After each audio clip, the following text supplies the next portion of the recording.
Hi, my name is Muhammad Amin Faris bin Muhammad Yassin, and my matric number is 209090. Hi, my name is Nurul Atika Farhana binti Abdullah. My matric number is 209042. Hello everyone, my name is Ahmad Idham bin Zain Rashid and my matric number is 209058. Hi everyone, my name is Siti Balkis binti Muhammad Ridwan. My metric number is 206343. Hi everyone, my name is Nur Shaidatu Azira binti Saad. My metric number is 207159.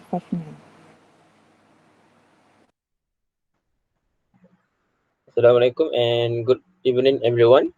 Shall we start our discussion on our topic today? Yes. Yes. Yes, So, today we are going to discuss cyberbullying. The focus on our topic is peers should play a more important role in tackling cyberbullying. So, I would like to inform you all about the meaning of cyberbullying. Cyberbullying or cyber harassment may be a sort of bullying or harassment using electronic means. Cyberbullying and cyber harassment also are referred to as online bullying. It's become increasingly common, especially among teenagers, because the digital sphere has expanded and technology has advanced. For more understanding, cyberbullying is when someone, typically a teenager, bullies or harasses others on the web and other digital spaces, particularly on social media sites. Harmful bullying behavior can include posting rumors, threats, sexual remarks, a victim personal information, or pejorative labels. So, do you agree that peer is one of the important roles in tackling cyberbullying? I see things a bit differently with the statement of our topic today. As we all know, cyberbullying can take different forms, with the main forms ranging from blaming to harassment to cyber stalking and so on. In my opinion, parents especially should play a more important role in tackling cyberbullying since the peers have more time at home because nowadays most peers do not take cyberbullying as a serious issue. This might affect them in handling and tackling cyberbullying. How about others' opinion? Do you agree with me? So you are suggesting that parents should play a big role in dealing with cyberbullying. Could you please elaborate this? Sure. I was trying to point out that technology is a wonderful tool for communicating and information sharing. But like all those children learn to use, parents must provide supervision and set limits to ensure their children have a safe and rewarding experience. Cyberbullying is a relative new danger and one that can have lasting consequences. Parents should play an important role in prevention by banning websites and setting age-appropriate limits of using the computer and internet. Poor parental monitoring is consistently associated with higher risk for young people to be involved in cyberbullying. However, adults may be less effective in dealing with cyberbullying once it has occurred. I believe that it is essential to tell someone about cyberbullying rather than suffer in silence, and many peers report that they will ask their parents for help in dealing with a cyberbullying incident. Oh, I see your point clearly now. What about you, Balkis? Mm, for me, I actually agree with this statement. That is, peers really play an important role in tackling cyberbullying. I am about to emphasize cyberbullying among teenagers. The most important part of tackling cyberbullying is to recognize the signs of cyberbullying that someone is experiencing. Most teenagers are spending more time with their peers, especially when they are in school. So peers may detect and notice few signs of their friend being cyberbullied. I can say peers really have a strong influence on teens' emotional and behavioral. Peers also may notice the change in someone's behavior and approach them, thus give support to the victim for them to overcome the situation and inform the school authorities to get a counselor to help the victim. And for the bullies, they can be reported and also be taken to some serious action. How about others? That's true, but in my opinion, I disagree with this statement. As we know, some of peers do not take cyberbullying as a serious issue. Their peers usually take this advantage to make themselves popular among teenagers. In this millennial age, most teens have their own smartphone, so they are usually active on social media such as Instagram, TikTok, Twitter, and so on. And by making their friend as a victim of cyberbullying, they can take advantage to become famous and earn followers on social media so easily. They usually post something related to the victim to make it viral and get people attention without considering the victim's feeling. Some teenagers do not care what others face with the when become cyberbullying victim because they have low consideration. In other words, you're saying that peers who lack awareness of their strengths and weaknesses may choose to bully others to gain popularity or validation from their peers, which is harmful.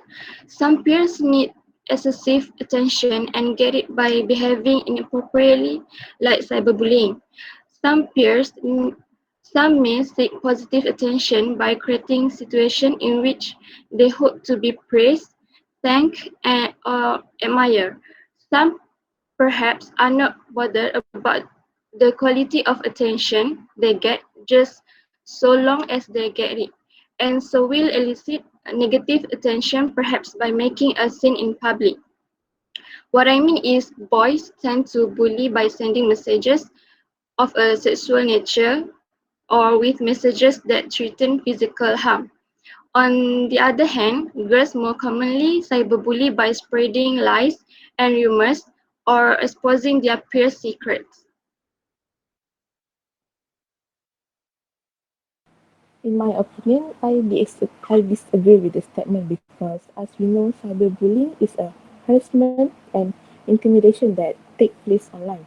This kind of bullying can especially hard to deal with since it can be difficult to control and visible to large number of people.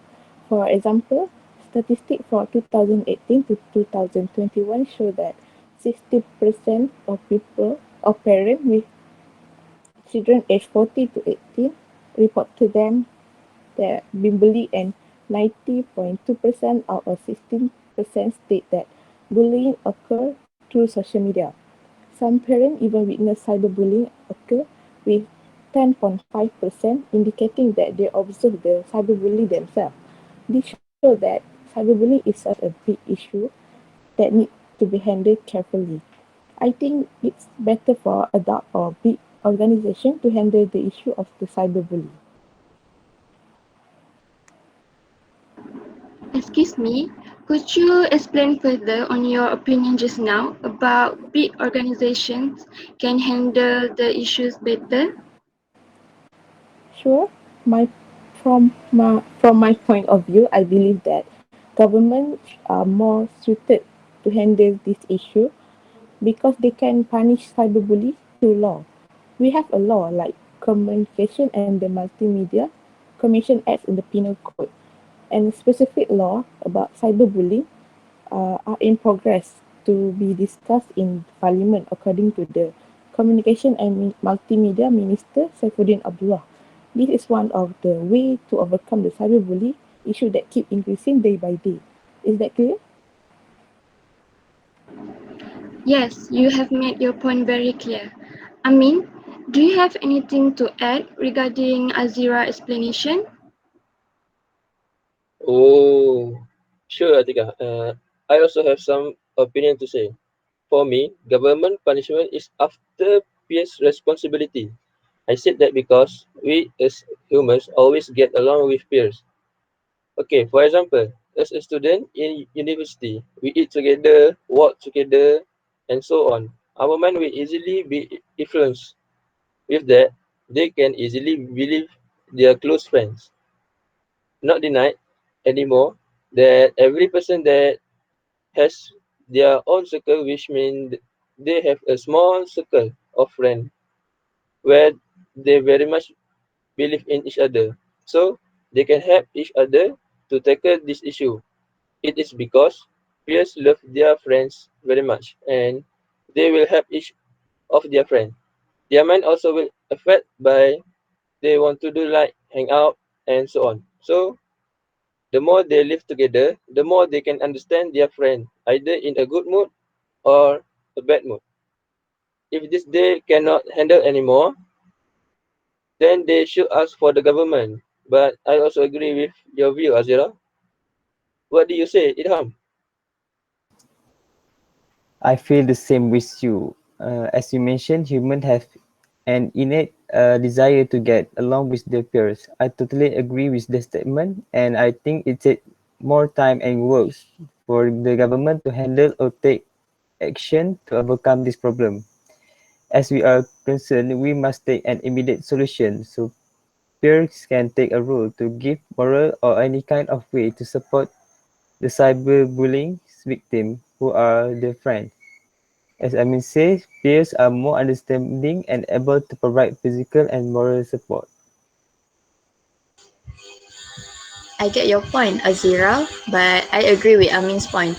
The government really plays an important role, but you know that if we mention government, it's a big organization and they have many other problems to solve in this country. So if we take a look at smaller scope, in order to prevent cyberbullying, close related people to the victims should be held responsible. This is because cyberbullying usually occurs among the same circle. For example, someone from school or someone who knew the victims on the internet and so on. So we cannot depend only on the government in preventing cyberbullying. They have already made an act that protects users on the internet, thus taking serious actions to the cyberbullies offender. It is time for the people and of course based on our topic, peers especially to do their part. That sounds great, Balkis. I feel that the comment about the effects of cyberbullying have not been explored in much detail. Shall we spend some time talking about it now? That is a good idea. In my opinion, I think the common effect of cyberbullying is cyberbullying victims are more likely to develop anxiety, depression, and other stress-related illness. The added difficulty of dealing with cyberbullying on a daily basis will take away their joy and contentment. It can also make you feel more worried and alone. Increases level of cyberbullying has consistently been linked to high level of depression. According to research and according to one survey, 93% of those who have been cyberbullying have expressed feeling of despair, powerlessness, and hopelessness.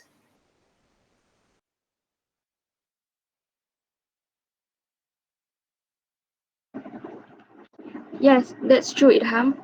I'm sure that the community should play their role too by showing the peers how you love and will protect them.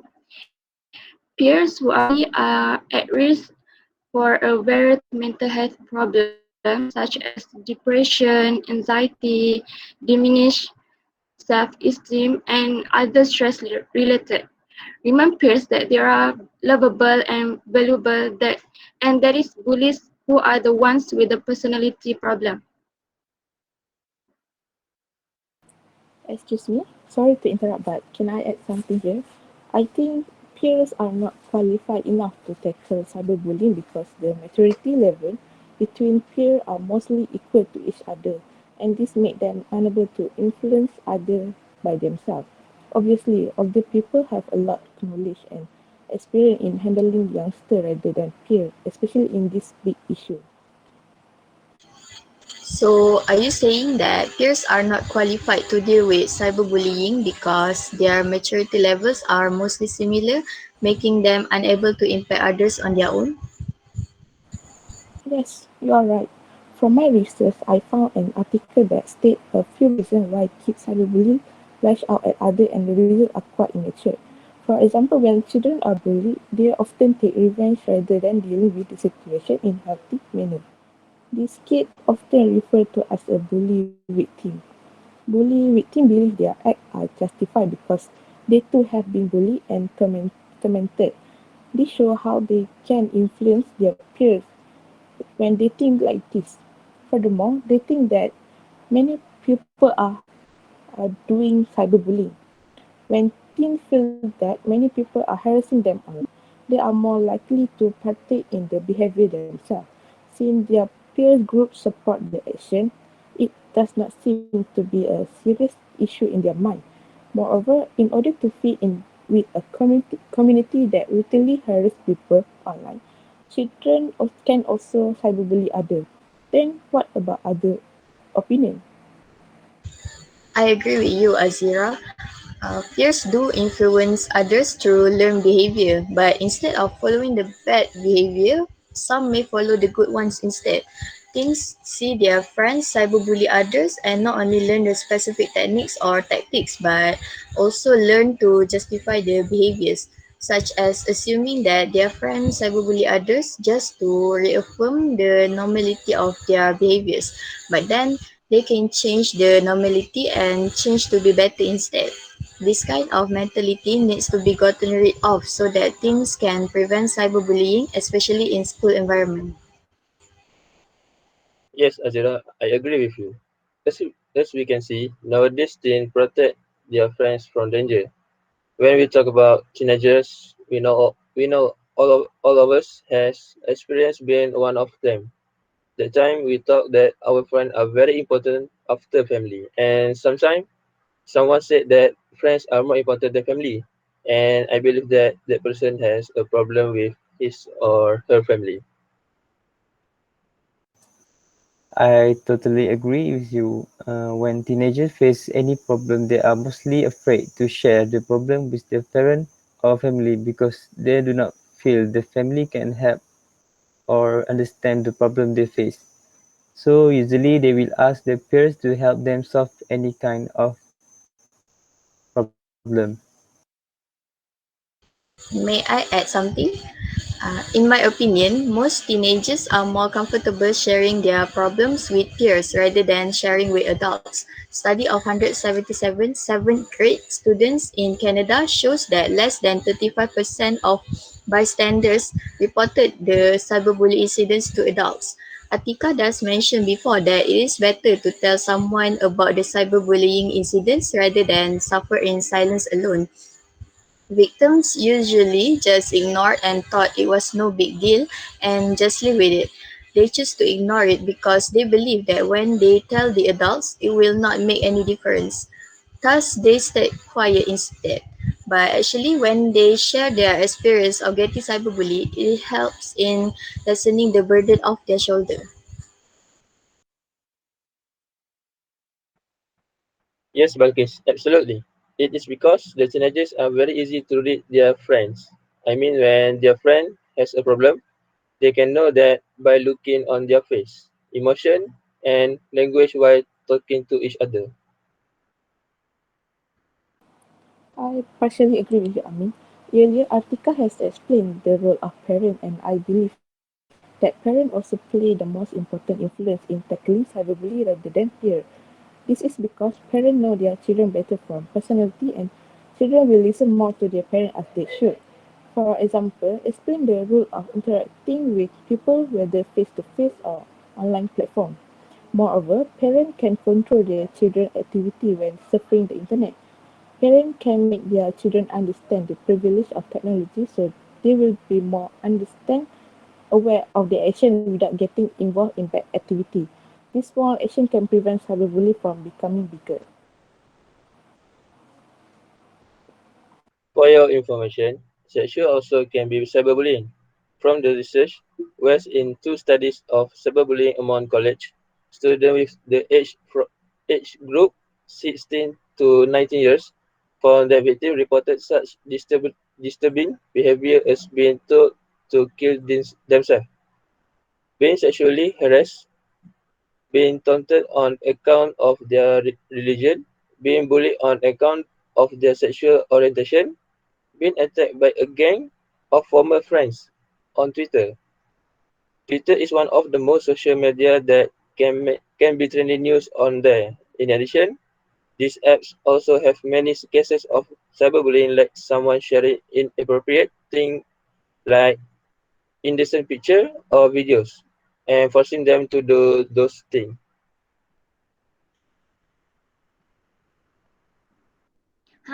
I totally agree with Amin's point that sexuality is also part of cyberbullying. Let me explain a bit about it. Sexual bullying is a serious issue that needs to be tackled. Although there is no official definition, sexual bullying is a behavior, physical or non-physical, where sexuality or gender is used as a weapon against another. Sexual bullying is any behavior which degrades someone, singles someone out by the use of sexual language, gestures, or violence, and victimizes someone for their appearance. Sexual bullying is also pressure to act in a way to make others uncomfortable. I'm totally aware about this kind of problem. Nowadays, some teenagers do not take this problem as a serious matter.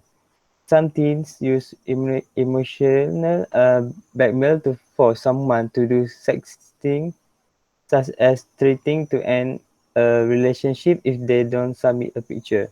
Is this a type of sexual assault to send a picture to someone without their permission? Other than that, they also make a joke about sex or make fun of people generally based on their gender identity.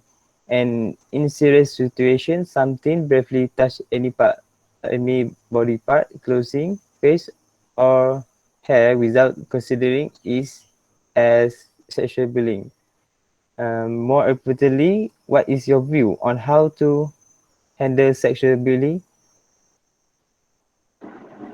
From my point of view, it is important that peers are educated on the issues of sexual bullying from a young age. This education should come from the home, just and school. Taught to them about making positive choices and rising above what their peers expect of them and being responsible. If someone is being bullied sexually, they will need help to get it stopped. Encourage them to seek help from someone they trust, such as parent, family member, or teacher. They can keep a diary of all incidents as evidence and take screenshots if the bullying is online. Yes, Atika, that's true. Parents play an important role to handle the issues of sexual bullying. That's a brilliant point, Ika. Yes, I agree with Alki. So I think we can conclude our discussion, right, Atika? Right. In conclusion, all of us have different opinions about the statements. Four of us disagree, while Balkis agree that peers should play a more important role in tackling cyberbullying. Since we have come to an agreement, I guess it is time to end our discussions.